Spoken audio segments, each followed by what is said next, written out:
Here we go again.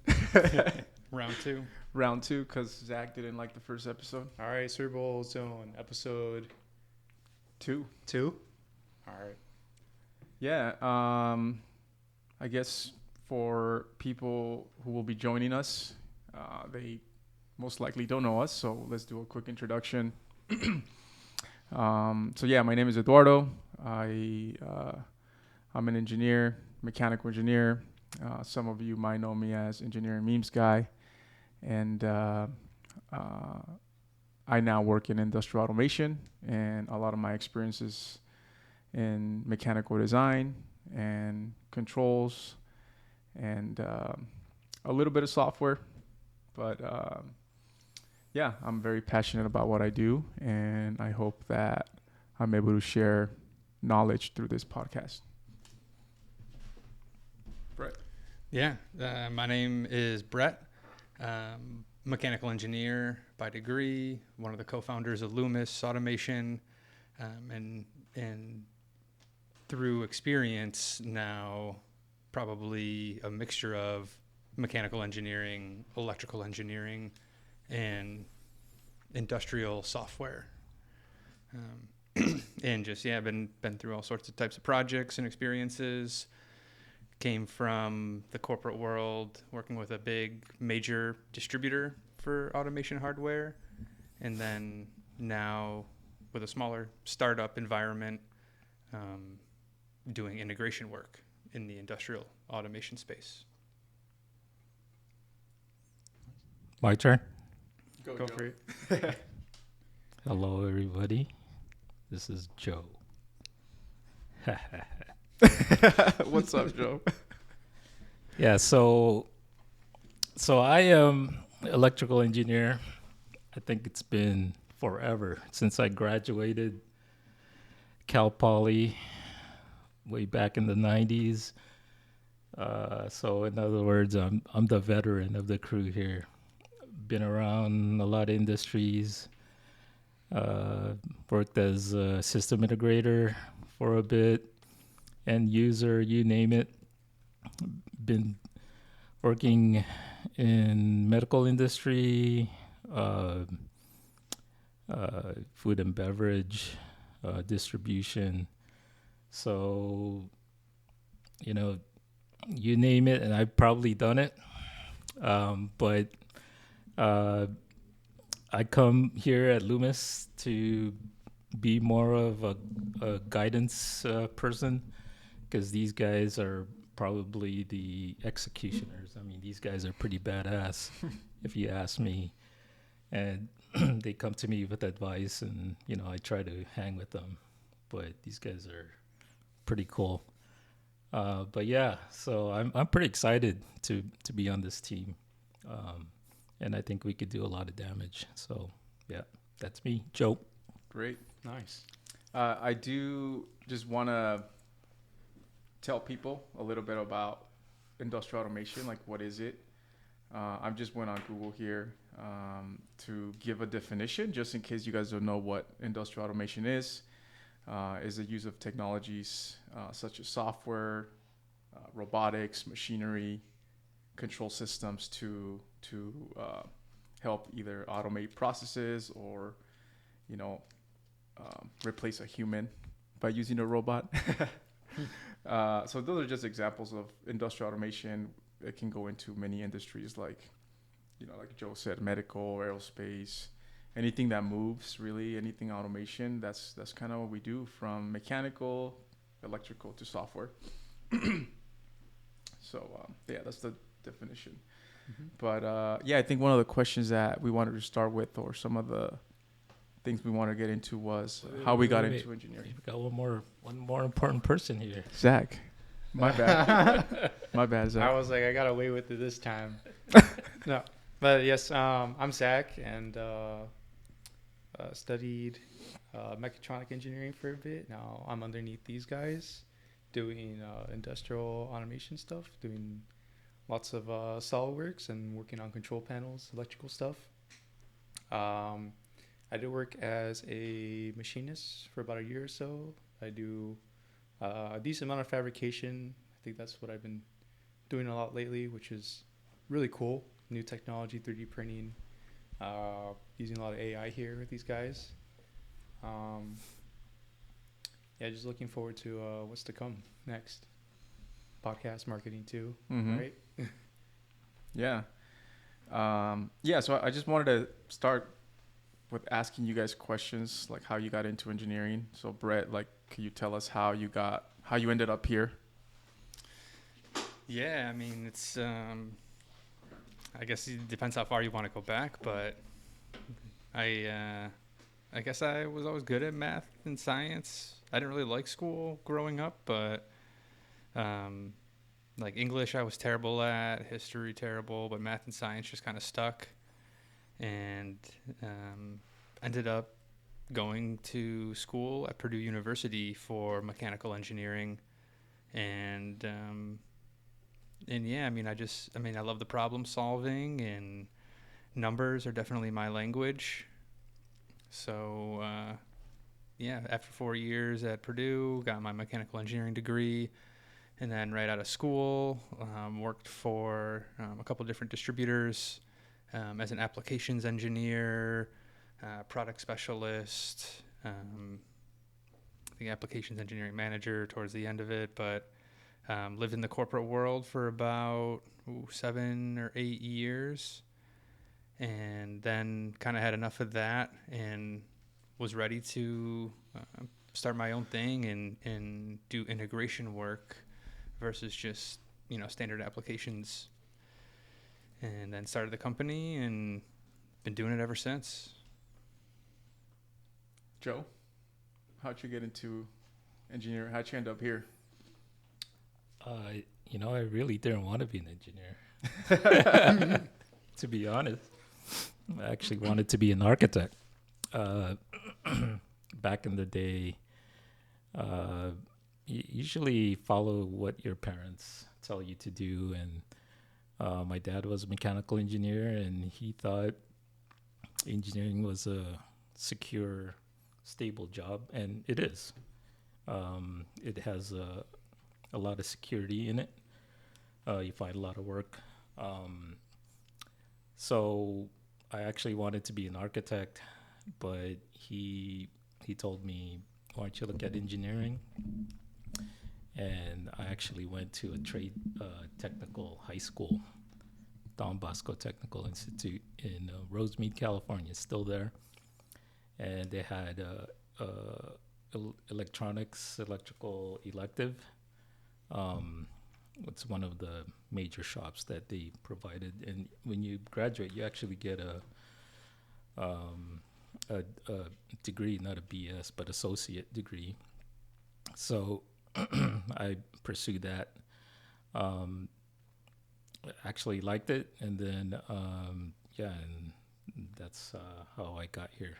But yeah, to be honest, F engineering. Just kidding. I guess I can talk about me. I mean, yeah, since I was a kid, I actually did not know what engineering was. It's not like, oh, I'm gonna do mechanical engineering. Like, I didn't know that, but I did know that I was envisioning things moving, so I knew I wanted to do some kind of automation. And by taking a class in college, I realized that is what I wanted to do. I'm like, this is so cool. So yeah, I went to Chico State, and from there, I got a job with these guys. Actually, that's how we all met. We worked for the same distributor. I was exposed to a lot of technologies, from vision systems, motion controllers, PLCs, HMIs, BFDs, linear systems like ball screws, rails, anything that goes into a machine, different sensors, a lot of applications that I was exposed to as well. So that's how I learned a lot of my skills. But yes, we started our own company, and we left the corporate world. I think we all have different reasons why. But yeah, I mean, now it's been 9 years since I've been in the industry, and I love it. And I'm not gonna stop. I don't see myself doing anything else. So Brett, why'd you leave the corporate world? Yeah, I mean, it was a combination of reasons. One was kind of a desire to do more, especially with the position. I mean, I'll speak for myself that I was at. I think there's a bit of a ceiling in the corporate world, especially where we were. And so, you hit the ceiling of learning. And if you don't see, or at least I didn't see a potential path for growth, at least as quickly as I wanted. And so, that was a major thing. And then also just, I think when I was in the corporate world, I had ideas to help improve processes or things like that. And, it was just like hitting a dead end. And so trying to have an impact on a large company can be difficult. And I mean, it certainly does happen. I mean, there are people that make impacts at large companies all the time, but the opportunity is probably a lot more rare than certainly in a startup environment. And so, yeah, between just hitting a ceiling with where I was at and wanting to make changes and a bigger impact on the company, I think both those things kind of pushed me to seek more and do more. Anything you didn't like? Like from like management or just the way structure was for a company? I mean, the two things I mentioned, were like, things I didn't like. I mean, and those are, I guess, those are specifics, but general ones. I mean, I don't want to say every corporate company is the same way and has the same exact hurdles.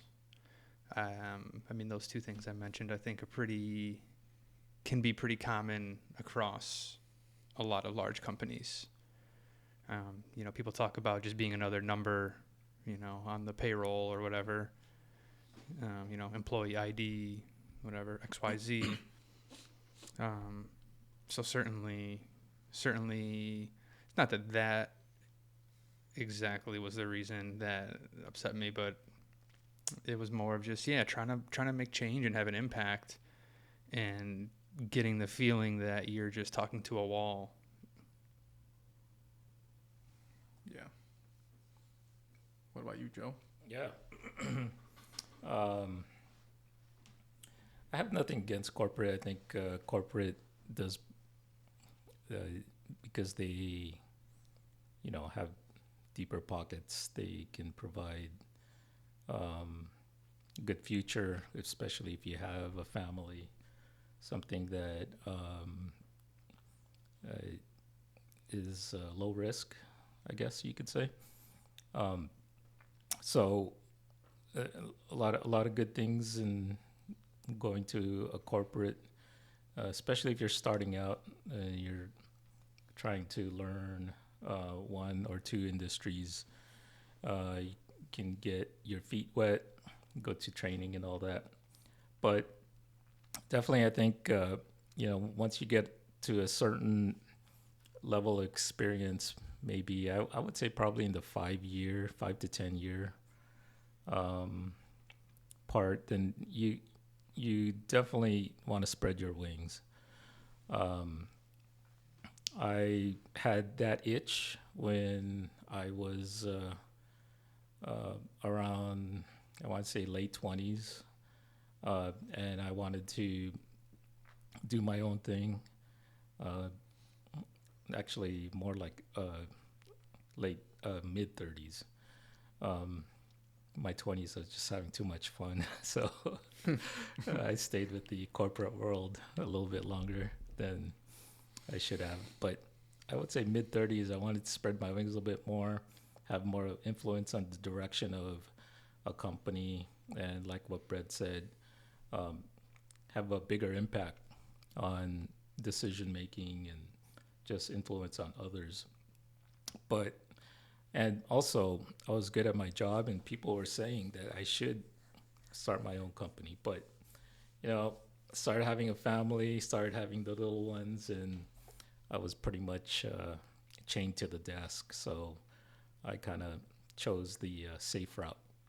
Um, but the kids got older, and, I got braver and saw a couple of rock stars, and I was like, why not, man? Let's do it. So, cannabis, drugs, whatever. Let's go. Just kidding. Yeah. Maybe not. Maybe. They've probably seen the machines that we build. There you go. Yep. You go. But yeah, smaller company definitely a little bit scarier because you need to land those projects. But at the same time, man, it's very rewarding when you complete a project. And the best thing is that you definitely have an impact on the direction of the company, and you talk with a lot of big players. In the last couple of years, we've talked to CEOs and there was a CEO and president yesterday, actually today, signing off on a contract that we landed. So that's pretty exciting. Back in the day when I was in corporate, the highest person I talked to is probably a shift manager or a maintenance manager. So when you're able to rub elbows with a CEO, a president, or a director, that's some good shit, man. Yeah, definitely. From my experience, I actually never had a job in the corporate world besides my first job out of college. So I don't know what it's like to be at other companies. I did notice it was very, how do I describe it? Like if I had to give it a color, it was very gray, like very like old school. It felt like to me. I did serving, so I was before getting a job, so I was a server. I worked more like in customer service, so like me going into the corporate world was like a little bit of a shock because there was like no windows too. I feel like I was just after 4 years, I feel like I was just like what am I doing with my life? I'm too young for this shit. Damn. Yeah, but I guess I like the engineering. I did like the technologies. Management really taught me how to be, I guess, a better salesperson. That's one thing they taught me for sure. The company at the beginning also taught me a lot of technical stuff, and it was a lot of fun. So all that, I'm very thankful. But yeah, after a little bit of time, I feel like I couldn't do it. It just there are different reasons, but yeah, but I guess going and doing your own thing is a completely different level, right? Because you go from like beginner to talking to like CEOs and writing proposals and writing contracts and all that. And I haven't really had too much experience like managing, like teams, nothing like that. So for me, I like to test my skills. I listen to people, but not all the time. I feel like I also trust myself, and that's why I went for it. That's why, that's why I'm here. Because yeah, I trust myself, and I know we're all gonna do great things. So it's just the beginning. What do you guys want to talk about now? So, all Zach? three of you worked for the same company beforehand, correct? Yes. Correct. Who broke off first? Me. What did you do afterwards? Like after I left? Yeah. Well, before I quit, I invested in a event decor business.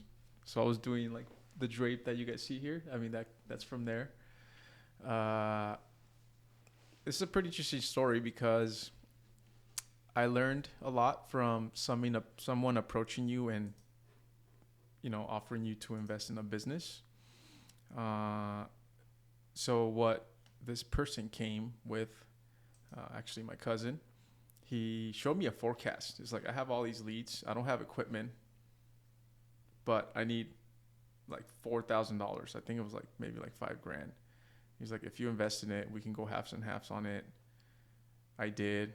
All the projects landed, and within like 2 events, like I already had my money back and more, right? And so knowing that I had a business, even before I started like doing engineering, again,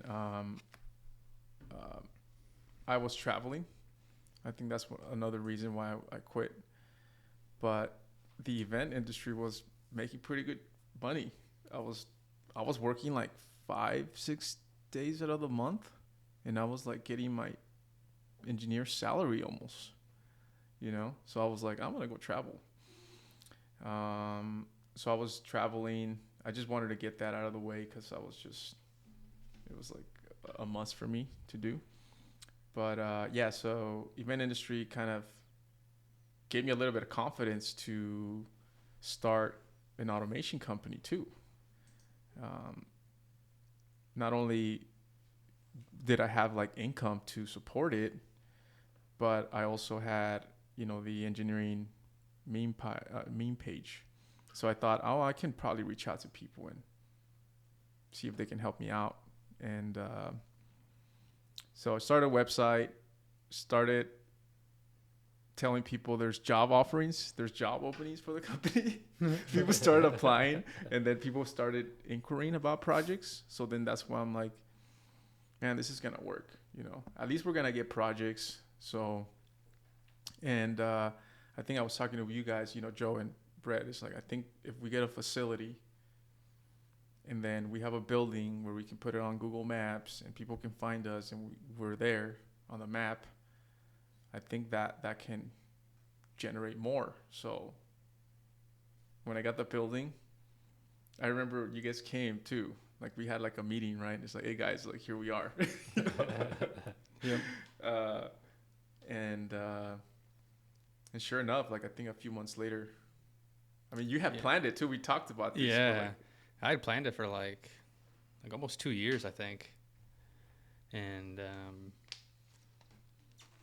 I mean, I was working in the evenings, doing similar stuff, but different, certainly. A lot of software related stuff. And so just whatever, doing the outside to 9 to 5 hustle and building up the bank. And I mean, I was constantly listening to podcasts with entrepreneurs to see how they did it and what they went through, what I needed to know and prepare for. Built up a bank, planned, worst case scenarios. If no money came in for the first year or 2 years, could I still survive? And so I got myself to a comfortable limit at that point. And then it was just a matter of making it happen. And I mean, it was nice because while I was working in the evenings, I was kind of building a small customer base for when I did want to make the jump. So I kind of had a head start in those regards. And then I mean, that allowed me to, for day one quitting, just hit the ground running and have projects lined up the next day. So yeah. What about you, Joe? What was it like in your household the day after you quit? My wife was petrified about making the jump. No, actually, we did talk about it, and she always supported me, and my work experience and what the direction I wanted to pursue. So she knew this was like a dream for me, to have equity in a company and to be part of the executive management team. Sounds so good. Um, to say that personally, and then also, it's a big step for my family in general, not just my immediate family, but my parents and brothers and sisters. It's a good example for them. Kind of, me being the oldest, I wanted to show that I can be successful on my own as well. So, it's as they say, if you want to make it big, you gotta risk big, and I think it's true. You just gotta go for it. Jump in. Water's warm, and I think we could do something really big with this company. And even just from day one and talking, and like you mentioned, Zach. I work with Brett and Eduardo. We worked together for at least about 4 years, right? Mm-hmm. I saw Eduardo. I said this in the first podcast. I was a manager, and he was some, rookie out of Chico State. I was like, what the fuck? Chico State? They hire anybody. But no, he was really cool. He'd come to my office and say, hey, what's a VFD? Or I don't know what, some kind of real dumb question, at least for me it was. I was like, man, they hired this dude. But man, he asks, he would never stop, ask continuous questions, and he learned exponentially. I was really impressed, and he was so relentless. And then Brett, like he said, was burning the midnight oil. I'd be leaving at, I'd come in at 6, he'd be there before me. I was like, what the hell? And then I would leave at 7, he wouldn't leave till like 9. It's like, I talked to him the next day. What time did you leave, Brett? Oh yeah, 9:30. I don't know. Oh my God. So, talk about the two best guys in that company as far as workhorses. It was a no-brainer to join these two guys. So yeah, no regrets at all. I remember a question. What's the difference between a contactor and a relay? Yeah. Do you know the answer? It's the application. Like whether depending on what you're controlling, like a motor or power. I guess you still don't know. I don't know. You're the one that contactor and relay are basically the same. Just a contactor can handle more current. I was wrong. They both had a coil. They have both. I would have used a relay.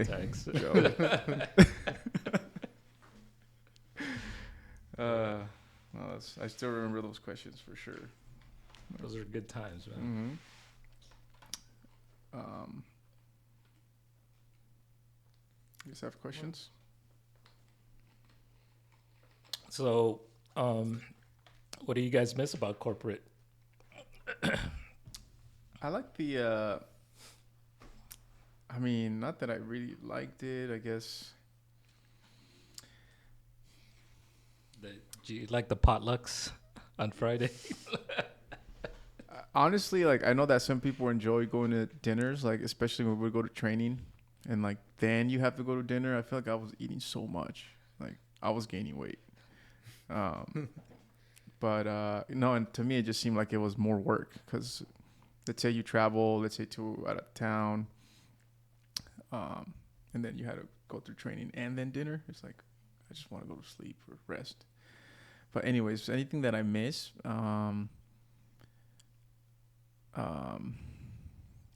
I can give you my answer. Go for it. Yeah, I miss having all the resources available. It's just like if you have to do something more important, you could assign, I don't know, looking up something about a drive or whatever to a junior engineer, Mm-hmm. and you'd have multiple ones, not just one like Zach, but you'd have 4 or 5 at your disposal. I definitely miss that, having a lot of resources to go to, and then also, like if if you have a question about a certain specification or certification, they'd always have somebody out in Rochester or in Plano, Texas, or wherever that was an expert in one of those certifications or regulations, and you give them a call and they could give you an answer. So that's what corporate can provide, because they do have a lot of resources to. There's some perks. There's provide. perks that I'm like, those are pretty nice. Yeah. But at some point, like, not even that make me happy. So I was like, like, the car's not going to make me happy. The credit card's not going to make me happy. Like, none of it made me happy at that point. I'm just kind of like over it. But no, I don't miss it. Now you have Chat GPT. Yeah. What do you miss, Yeah. Joe? Brett? I mean, it comes with a sense of security. I mean, you're getting your paycheck every 2 weeks. I don't know. It's very certain, and I don't want to say not a lot of ups and downs, because there are certainly ups and downs, especially like, how you apply yourself at a job. But I mean, now again in the startup environment, the ups and downs are much higher and lower, and it's you got to think about it and everything. We're a small team, and all this stuff needs to get done. Even just like buying supplies for the building, getting coffee, getting water for the fridge, things like that. In the corporate world, definitely don't have to worry about that. Coming every morning, the coffee pot's filled. Obviously, if you finish the coffee, you got to replace it, but there's water there. The electricity is going to turn on and everything. I mean, You're not paying bills. yeah, you're not paying the bills. You don't need to worry about the bills. So certainly a sense of security comes with the corporate world, and while that's nice, it's a trade-off that you get for sacrificing a lot of other things. Yeah, So. I remember just being tired going to work, and I didn't understand. But now I wake up so like with energy and like ready to go. So just my mood, everything about my health was different. I felt way more free, even though like, yeah, you're right, the ups and downs are pretty intense with the small company. But we're getting through it. Yeah. What are some of the coolest projects you guys have worked on?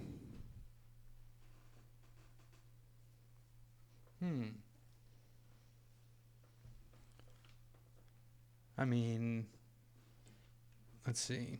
There's things that can be cool are making really big things move.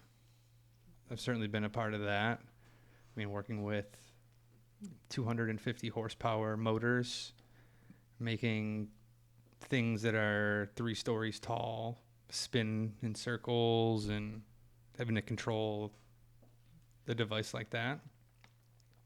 So that's cool. Well, it could also be scary at times. So yeah, I guess making big things move.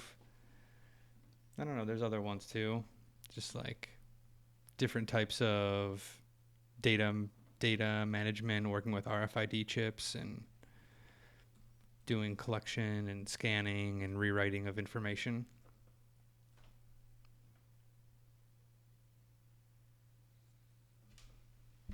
What about you, Zach? What are the coolest projects you worked on?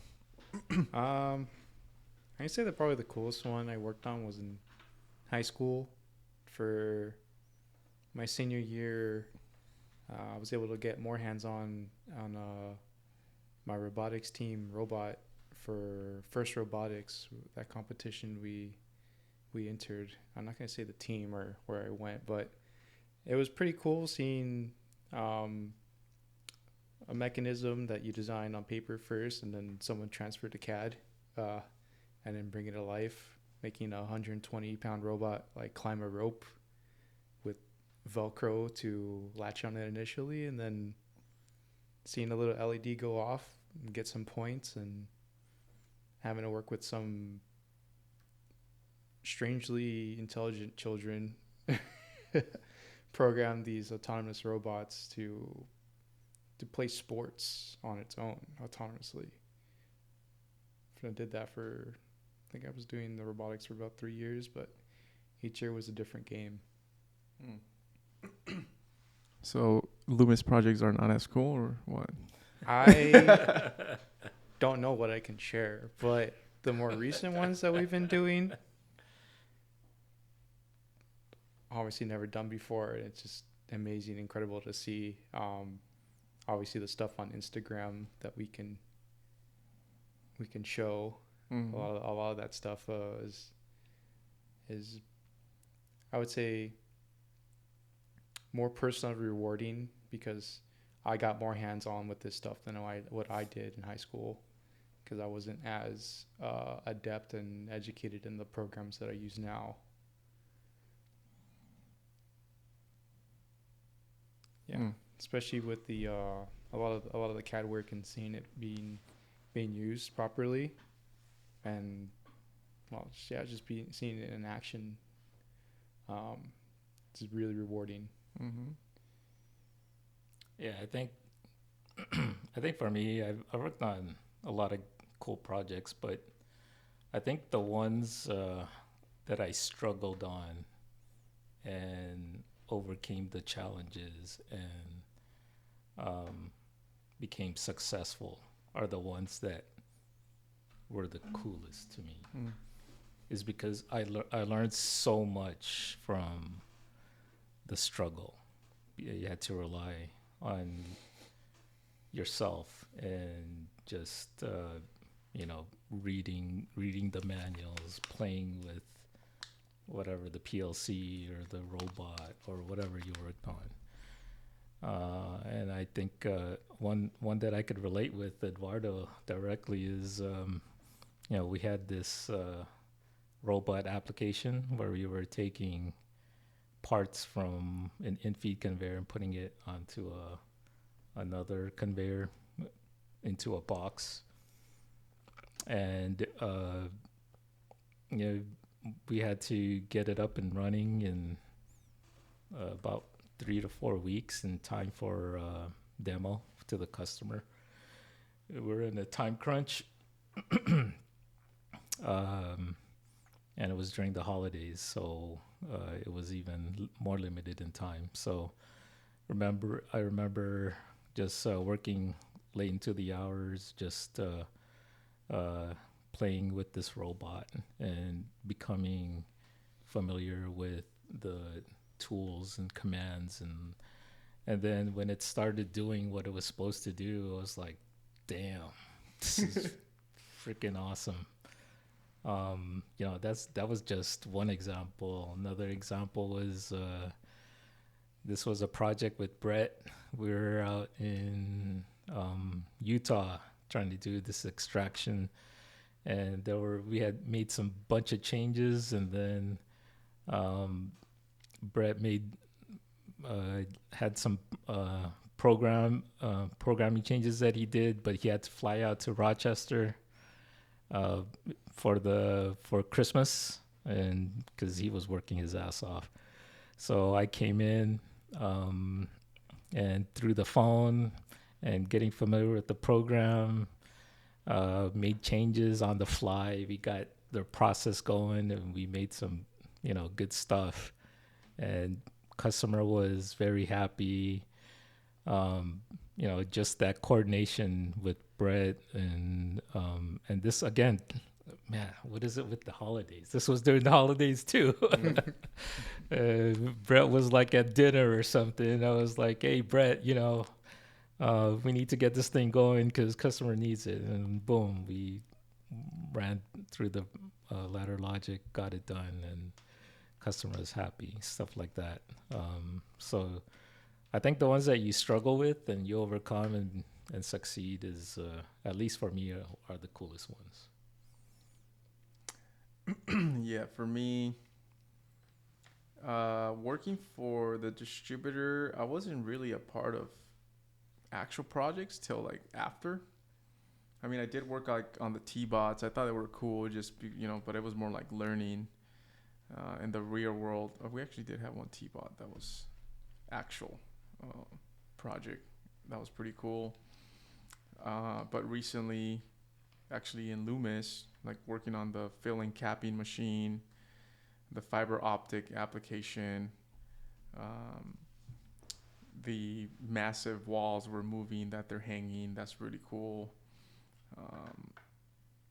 I mean, they're all pretty impressive, and there's no way I would have been doing that if I was at the corporate world still, So I can't really say too much about these projects. There's NDAs in place. Yeah. But I wish we could show them and really show what we're capable of doing and what we're doing. I think the most recent projects are the coolest ones. I think I enjoy a lot just the building aspect of things, from an idea to it moving, kind of like you're saying, the satisfaction of overcoming the struggles and having a final product. I think that's a great feeling, and you just prove that you can do it. And I think that part is also very satisfying.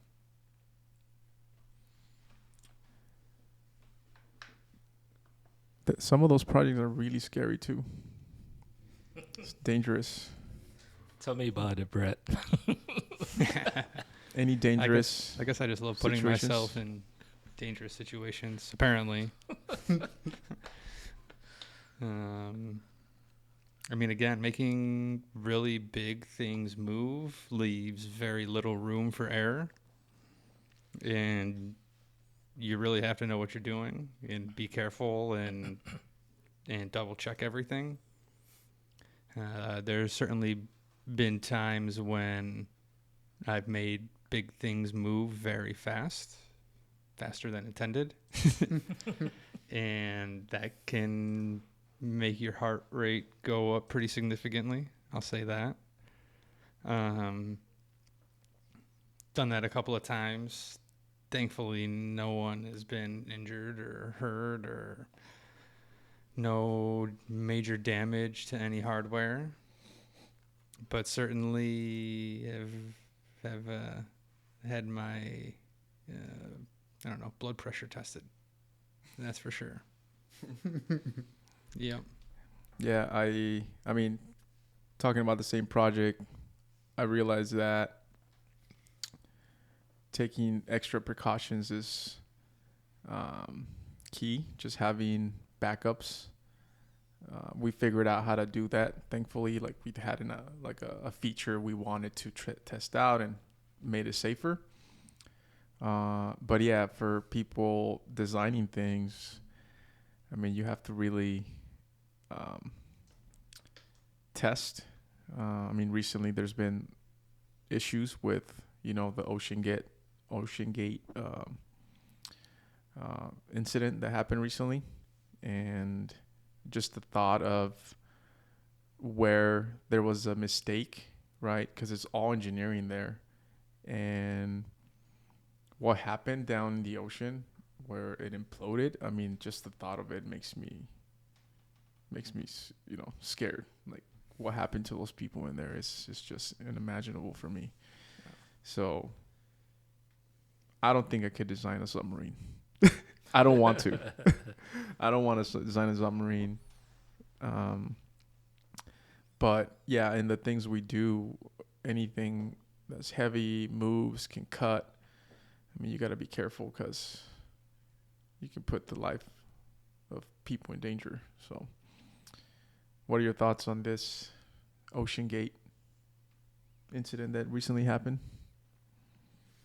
Your engineering thoughts. Yeah, I mean, it sounded like there were warnings. I mean, I don't know about the whole situation, to be honest. I don't know what happened. It sounded like from what I, have seen or heard, it sounded like there was some catastrophic error that caused it to implode. I think one of the scientists was either let go or something like that was working on it, and he gave them warnings ahead of time. Again, that's just what I've heard. I don't know exactly what happened. But, I mean, if you're designing something where you have someone's life in your hands, you better damn sure double check all your math, your safety factors, everything. And you better know what you're doing. You better, hopefully you've designed something similar before where people's lives weren't at stake, and you could test the limits of what that was capable of. Even a life or even a finger, like, for your machine to cause something like that is something, miscalculated. Yeah. Yeah, I mean, from what I heard before they had launched, at least, well, maybe not before they had launched, but I remember looking over videos of what they had done and what they had designed the sub to do, and many other engineers' opinions beforehand said that it wasn't structurally up to the task beforehand, right? And looking at it myself, like the way where bolts were placed, where things were put together, I think they were testing out new design or manufacturing techniques through like NASA and Boeing as well. But I was just looking at like the cap assembly of how they would seal the people inside. Like it was held in with like 5 screws or so. Very, very little like structural rigidity in the front. Just as a like engineering standpoint, or it didn't look complete. I don't know if they were running into financial issues and they needed to launch and start the project going, but it is scary knowing beforehand of this could fail on the process on the way down. So No submarine inquiries, please. no submarine inquiries. Yeah, I think one thing about Ocean Gate is that, in me reading the information I got, is people tried to tell the CEO that they should get this design certified, and tested basically this their sub, and he did not want to, and just wanted to take a chance on his design. And he actually did previous dives, but the information I read is that they used like a carbon fiber type material,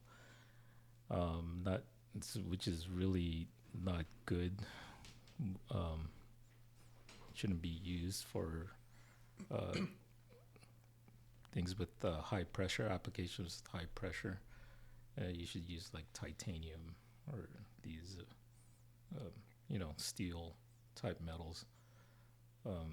But anyways, he didn't want to get certified. He just wanted to rush in there, and they were selling seats for $250,000. So, I guess bottom line is that if anything that concerns people, any application, you should have some kind of safety in there, designed in there, considered. I mean, do you guys think people should be going down there? Shouldn't we send like a robot? Don't we have like VR sets now that you can just put on and feel like you're down there? Like, could we just stop doing that? I think it's just, being human, and like people want to go to Mars, right? Or True. Or visit the moon, or Right. it's just being human. Mm-hmm. It's hard to You wanna blame. see it for yourself. I know people in the news just say, "Oh, they shouldn't be doing this and that." It's like it's easy to do, to say things, but people are just gonna do it. If you're a billionaire, you've probably done everything that you've wanted except go, climb Mount Everest or visit the Titanic. I mean, What else is there to do? you got money, might as well spend it, man. Yeah. Right? Yeah, certainly like a risk versus reward situation. And I mean, people love the adrenaline rush. Skydiving is like a huge thing. Just like jump out of a plane. I mean, I can't talk because I've gone skydiving. So God. I haven't. But I mean, like if you're a billionaire, you could say like how many people's actually visited the Titanic? Probably less than 20, and you could be part of that club. Hey, I'm one of those 20, or less than 0.00001% of the human population. I mean, how many people summited Mount Everest, right? So, hey, it's being human, basically. Good or bad. Let's go to Mars. No, I'm staying home, man. Yeah, Mars or the Titanic, both of those are like, I don't know, it's nightmare fuel for me. Yeah, I mean, SpaceX is testing a lot. For example, they're doing a lot of testing before they send humans out there. So, I don't know how much testing Ocean Gate did, but Well, I mean, people died. you kind of. How about those guys that tried to push the limit of the sound barrier, right, on aircraft? I mean, how many test pilots died, right? Because they wanted to fly the fastest jet and just break the sound barrier, fly Mach 3, for instance. Mm-hmm. I mean, that's you, man. That's people. yeah, I mean, People want to do that. Yeah, to push barriers, Yep. there's got to be an initial person to do it. Yep. And then obviously nothing is absolutely perfect the first time it's done. But hopefully you learn. Obviously, human lives being involved will cause you to learn faster than other situations. But I mean, think about like flying airplanes now. We fly airplanes on a regular basis. At one point in time, it's like, put me up in the sky and ship me around in this round cylinder thing. Yeah. Hell no. But I mean, I think traveling to Mars will be just like taking a flight from LA to New York. So you guys can catch me on Mars as soon as it's available. With Elon, You know, he's probably gonna be selling seats. yeah. I mean, I don't know if it'll be on the first flight. I don't know if I'll be able to afford it, but oh yeah, I definitely plan on visiting Mars in my life. I'll just watch your live streams. All right, sounds good. I think it's exciting to push the limits, but I think with Ocean Gate, it's been done before, and but the guy still ignored the safety concerns. That's different than um, a first attempt. If it's a first attempt to, you know, fly to the moon, you know, there was they were testing a rocket engine, and I think two or three astronauts perished when they were testing the engine, and they couldn't escape. So, you know, but it was groundbreaking. It was a first attempt, but Ocean Gate, it wasn't. You know, people went to see the Titanic. They actually, what's his name? Avatar director James Cameron. He dove numerous times and visited the Titanic. But this guy, you know, he ignored being. He didn't want to get certified, so he paid the price. And I mean, that's totally different than trying to be the pioneer and take that risk. He took the risk knowing that something could go wrong. So it's kind of different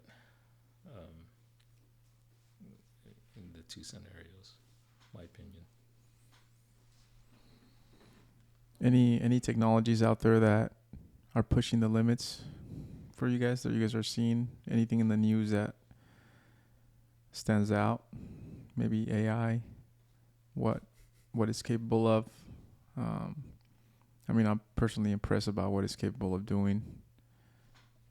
You know, it has helped build proposals, just writing documents, procedures, step-by-step instructions. From an engineering standpoint, it saves me so much time. But so many people seem to be against it as well. I guess, what do you guys think about it?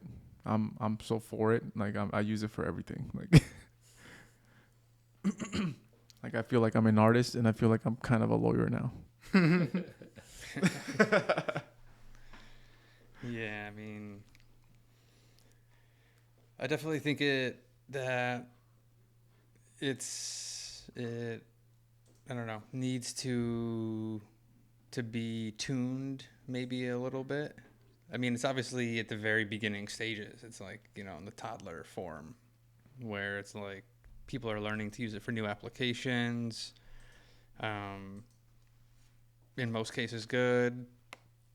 Obviously, there's always going to be, with new technology coming out, people are going to find destructive ways to use it. But I think it's a good tool. I mean, I think it has so many capabilities and possibilities to be used.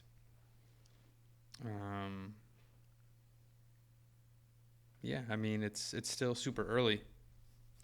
I mean, I think it needs to be regulated to some degree because it has the potential to be dangerous. What aspect should be regulated? I mean, if it's like it could, I don't know, probably skim the internet and find information on people, and it'll probably make like identity theft way easier. Hacking obviously will get easier if you could just have it write code for you, and if it knows tricks, and especially if it's learning on the fly and it's absorbing more and more data as it's being used. I feel like hacking will be super easy. I mean, there's music and art that people are saying it's copywriting. Right. Absolutely. So like how you said you're an artist, well, you type in something for it to produce, and it's just taking examples of everyone else's work and making a new image. Well, I mean, everybody kind of gets an idea from somewhere. Yeah. So it's even AI, right? It's like I can't just draw something out of something I don't know. right? Everything comes from the same place. So I think people are just scared of it. But yes, it should be regulated to some extent. It's like asking us, why do we sell robots? You know, it's the same thing. But there's some aspects of it that, especially like legal aspects, that you need to be careful with. Although it does a pretty damn good job at it.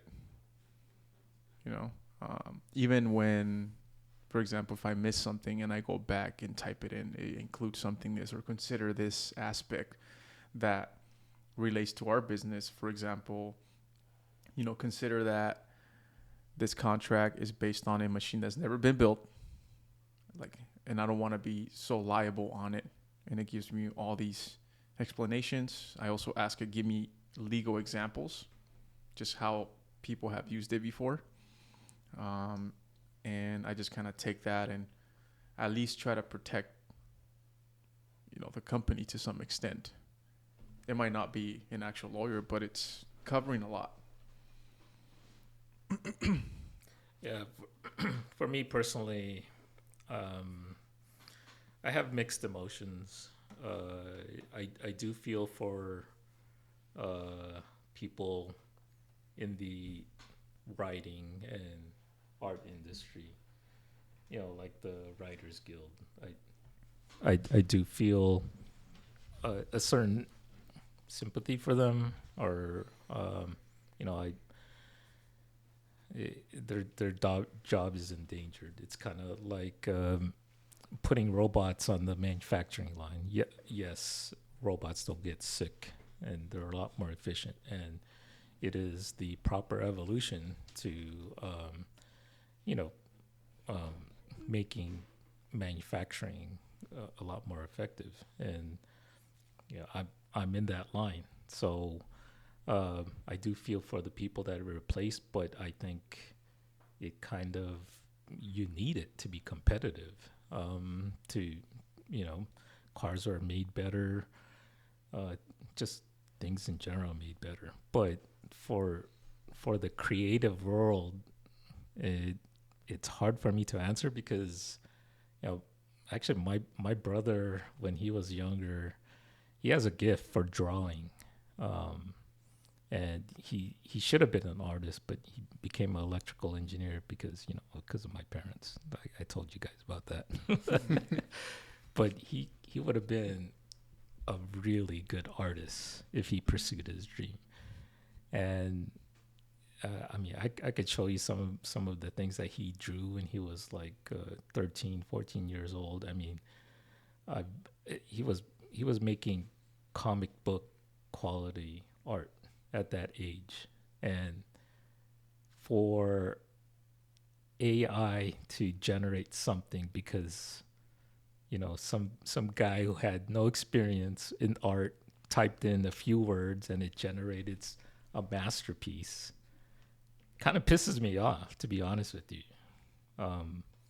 Because I could relate, because this, you know, my brother was that guy who it when he made a piece of work, it was like, wow.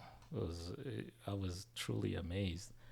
And now, you know, that little 12-year-old could type in 3 words and make something equal or better than what he did.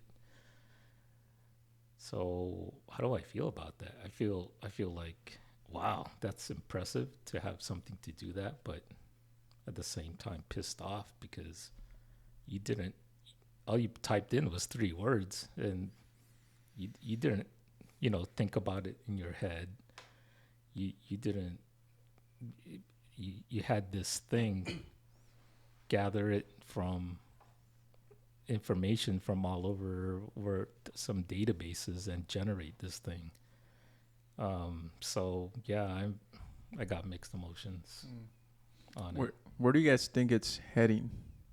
For example, like, you know, transportation back in the day was a horse. Now we have cars. There's human labor. Now we have robots. Now we have, it's the beginning of AI. Where do you guys think that's heading?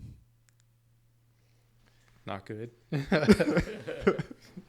Why? I mean, I know a lot of people say that this is an Oppenheimer moment. Yeah, You know. Oppenheimer. Oppenheimer moment. Yeah, just Atomic bomb. Yep. I mean, get nuclear energy from it.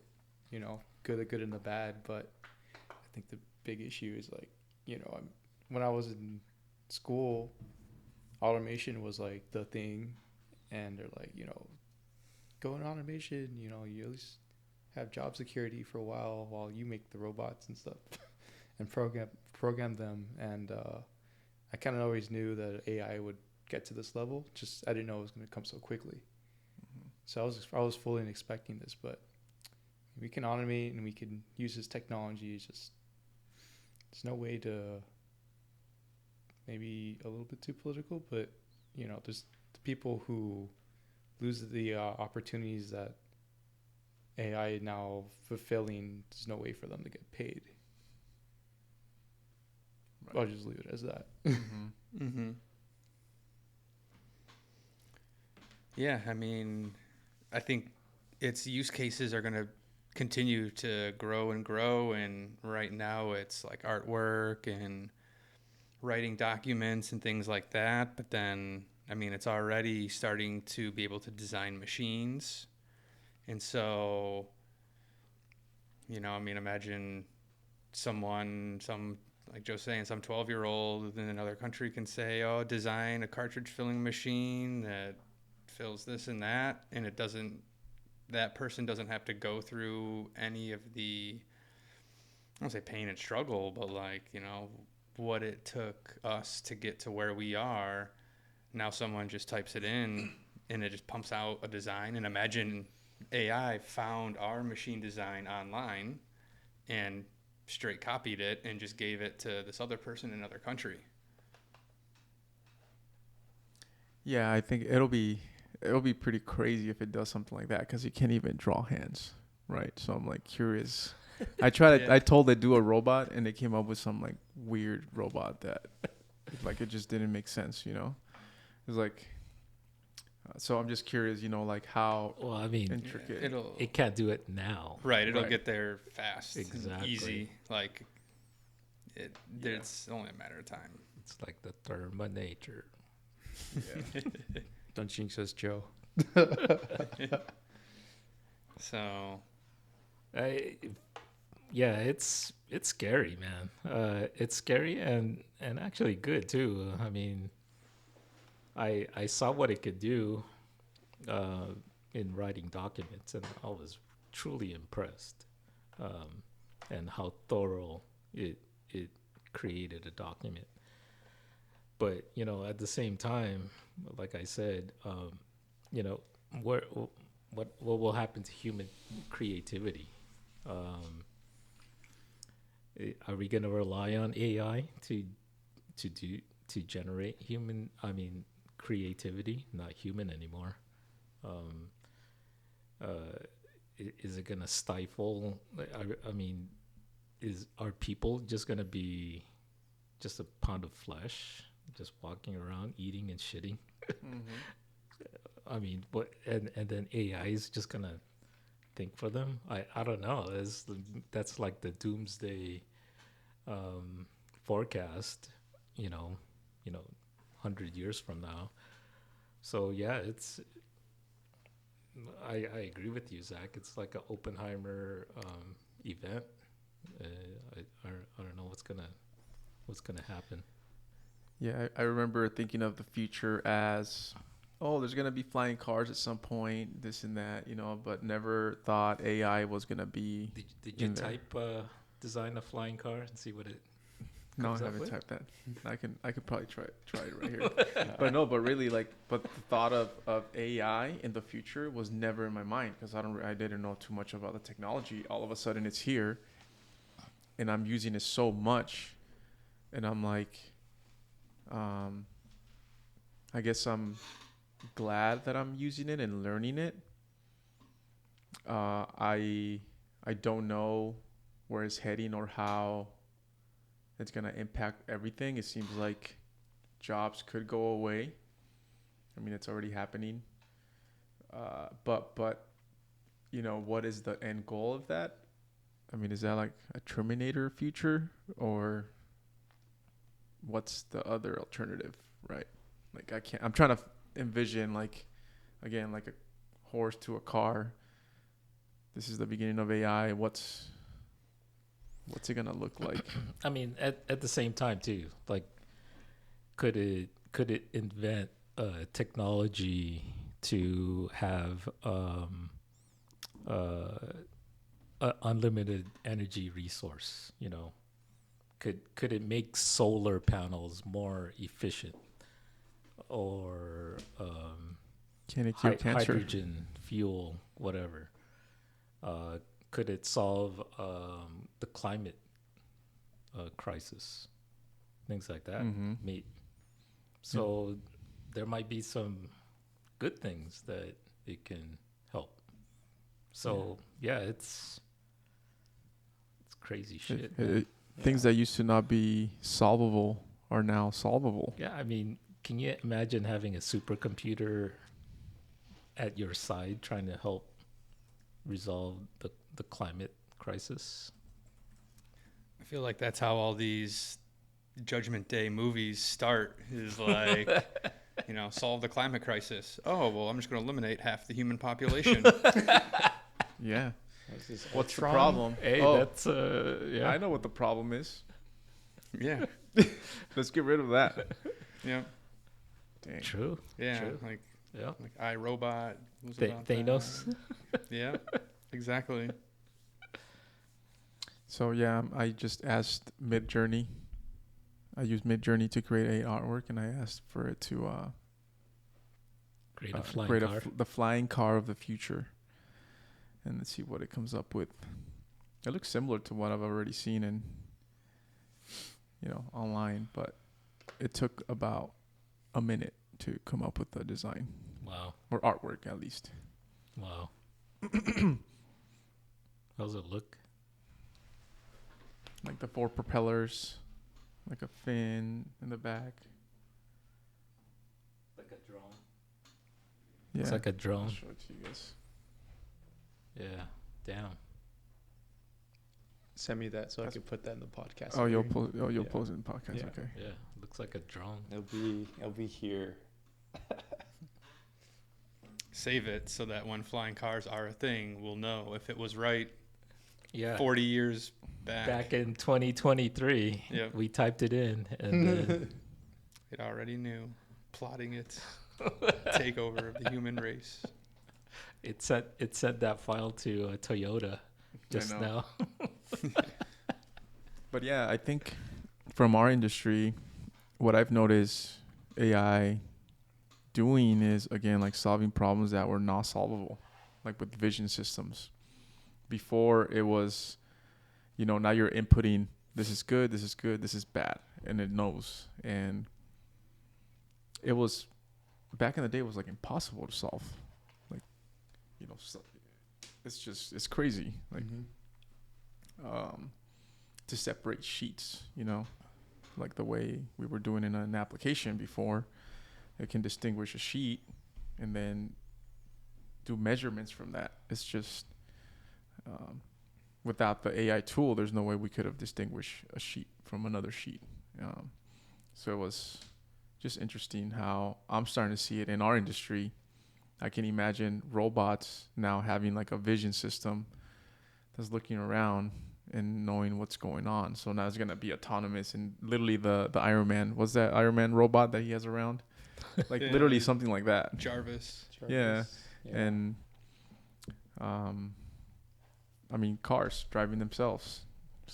It's AI doing that. Like, there's no other way. Nah. I like No? driving. Yeah, maybe there's, I don't know if there's gonna be more like driving services. Like, for example, like, is there gonna be a point of me having a car, or can I just get a subscription like Netflix? Yeah, isn't that what like Uber and Lyft are like betting on? Like they haven't made any returns. They've just been like feeding money into it to when this technology finally develops and it's publicly open that they're an already established company. Well, I mean, it makes a lot of sense. Like, you could avoid traffic congestion when everything is synchronized, right? Oh yeah. Yeah.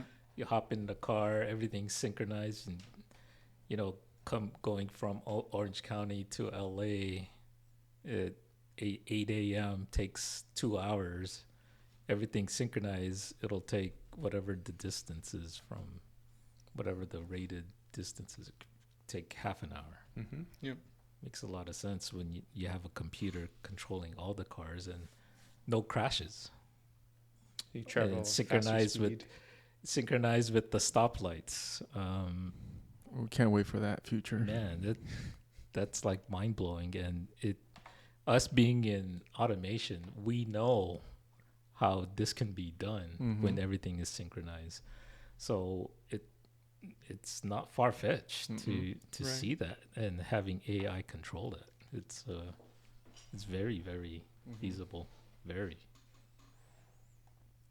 That's the good thing about AI, but there's some scary shit too. Very. I mean, can you imagine a terrorist typing into ChatGPT and saying, "Hey, I need to design a nuclear weapon"? Right. I mean, right now it's limited. So if you can't get around it, But if you're smart enough, if you're smart enough, yeah. People are Can smart just enough to hack make into hack them. prompts. Yeah. Oh yeah. But what concerns me, which I mean, it's good and bad, but we also have new AI projects that are unregulated from what's open source AI, right? That's the company, Open AI. OpenAI. Well, there's new open source AI applications now that you can run on your own computer, Wow. unregulated. I'm sure. And if it is, I mean, you have the software on your computer. You can change it if you're smart enough. But these projects are new, and we don't have any regulations set up yet. So it's just like slipping by for now. Yeah, especially you have some poor kid in some third world country that smart as hell, and you throw him some money and give him the tools. Shoot, man, he can be very dangerous. Very, very dangerous. But yeah, that's a topic that we could talk, for hours. For sure. Yeah. Just Well, the potential. What would you guys do if we say the utopia happens and you don't really have to work anymore and you get your fair share of the resources or whatever? What do you guys plan on doing? That's an interesting. Yeah, it's very interesting. Because I don't see myself I don't see it like not working or just enjoying my time, Right. playing video games all day or something. I mean, I would, if it made me feel the same way it does now. I mean, I would continue to do, my hobbies. For me, learning, Yeah. just learn. Like I kind of came to a conclusion. I asked myself that question once. It's like, what would I be doing? It's like probably just learning. You don't have to learn. Well, I mean, I guess you're right. Yeah, you don't have to. You Learn. don't have to learn. AI, damn it. You took that too? I'm just kidding. Supercomputer in your pocket with. I mean, somebody's still got to do certain things, right? Like Oh, right yeah. now is not capable of, the robot taking over a robot and let the robot do it. Not yet. Yeah, I mean, you could be a AI engineer. True. There's that. Prompt engineer. Do work for other people using it. Yeah. I saw that there's some jobs that require, AI skills now. Yeah. Yeah. And they're paying a lot too. If you're really good and then AI, Mm-hmm. it's like you're worth like 2-3 people now. Wow. Yeah.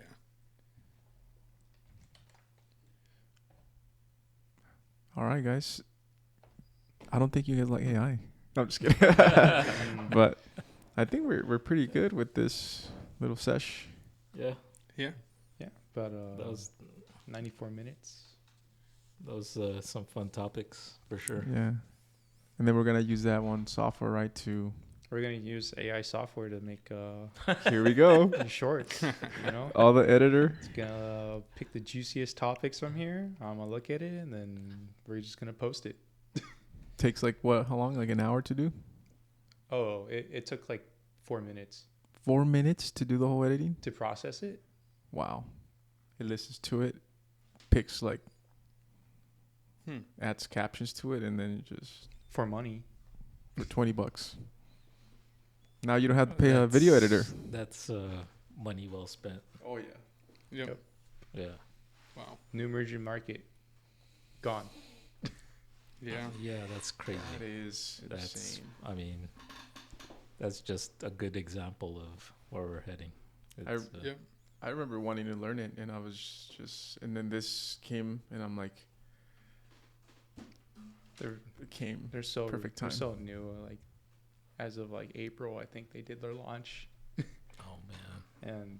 and then it just when I hopped on and I saw it and I found it, and then it just got even better right after the videos we uploaded and what we use so far. Like the next one's gonna probably be more accurate, better.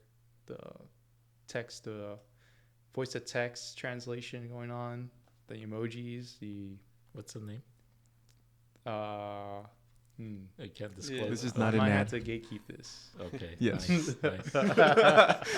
I was testing you. I don't know the name on the top of my head. I also heard that not a lot of people are actually taking advantage of it. Like there's a very small amount that have used it, people, but it's not even to the level that we think right now. Oh yeah. I mean, it's still totally in its infancy stage. Like. Yeah. But it's gonna accelerate more and more for sure. Stuff's exponential. So I mean, I give it 3 years before I think all the stuff around us would be kind of unrecognizable. Yeah. Yeah, I mean, you have, Microsoft Edge has AI now built in. Photoshop has AI now. Yeah.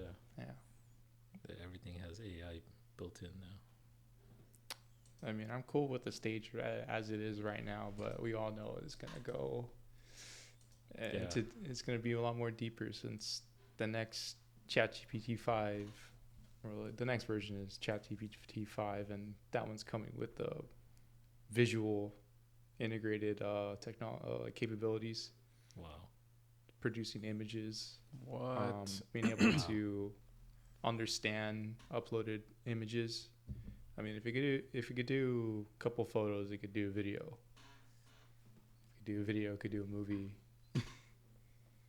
Insane. You know, That's insane. like I get a lot of recommended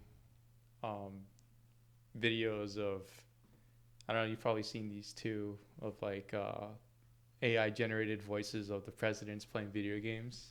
Yeah. Yeah, those are funny, but you know, especially if you have the voices of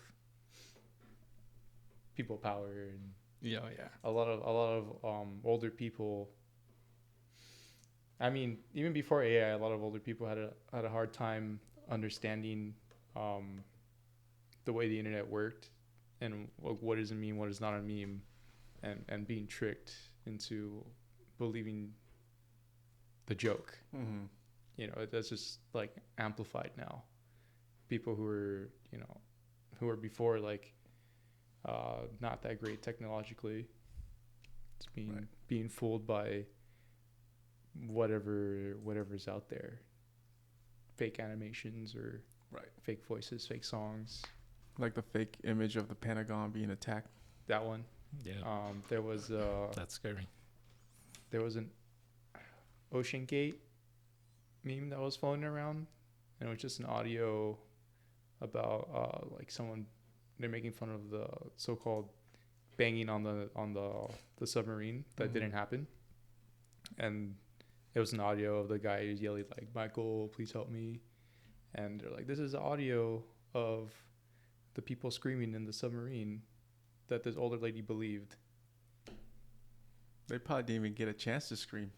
No, Yeah, definitely not.